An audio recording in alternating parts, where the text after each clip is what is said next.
Shalom Bapak Ibu dan saudaraku yang dikasih oleh Tuhan. Kita jumpa lagi di hari Minggu ini dan saya ingin membagikan satu renungan tentang jangan kompromi. Bapak Ibu pernah nggak terjadi sesuatu misalnya Bapak Ibu tahu Bapak Ibu berbuat sesuatu yang salah, tapi terus berpikir, ah nggak apa-apalah, ini masalah kecil, nggak nggak bahaya. Ingat ya Bapak Ibu, justru masalah kecil kalau kita biarkan itu bisa menghancurkan kehidupan kita. Oleh sebab itu, saya ingin membagikan satu renungan tercatat di dalam Efesus 5 ayat 11. Jangan turut mengambil bagian dalam perbuatan-perbuatan kegelapan yang tidak membuahkan apa-apa. Tetapi sebaliknya, telanjangilah perbuatan-perbuatan itu. Bapak Ibu, kompromi itu seperti setetes racun yang ada di dalam segelas air bersih.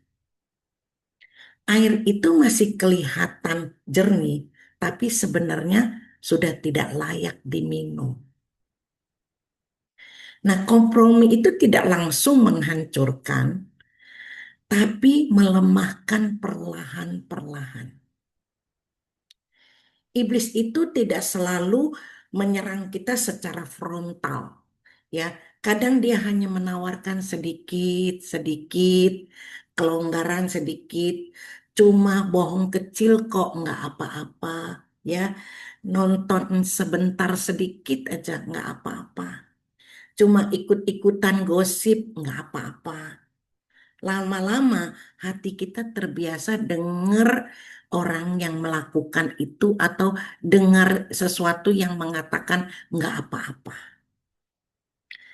Alkitab penuh peringatan tentang kompromi, Bapak Ibu. Ada kisah Lot. Lot itu memilih tempat yang dekat Sodom karena terlihat tempat itu subur. Padahal dia tahu kota itu jahat. Nah, akhirnya dia kehilangan hampir segalanya. Nah, Bapak Ibu, itu sebabnya kita harus perhatikan. Tuhan memanggil kita ini untuk hidup berbeda. Ya, kita ini terang dunia, garam dunia. Kalau terang bercampur dengan gelap, akan kehilangan kekuatannya. Tidak ada kompromi antara terang dengan gelap. Salah satu harus kalahkan. Kita kalahkan gelap itu karena kita mau jadi terang, ya. Nah, mari kita periksa ya, kompromi kecil hari ini bisa jadi penyesalan besar besok. Tapi ketegasan kita hari ini bisa jadi kesaksian yang menyelamatkan banyak orang. Bapak Ibu, saya punya satu ilustrasi ya. Bayangkan ada sebuah kapal besar yang sedang berlayar. Kapal itu kuat, mesinnya juga bagus, dan semua penumpang merasa aman. Tapi tiba-tiba ada lubang kecil di lambung kapal itu, cuma sebesar koin. Awalnya semua orang menganggap sepele, ah itu kecil aja, nggak apa-apa. Tapi lubang kecil itu pelan-pelan memasuki air ke dalam kapal. 1 jam, 2 jam, 3 jam, kapal itu tadinya gagah, akhirnya tenggelam. Nah, kompromi itu seperti lubang kecil di iman kita.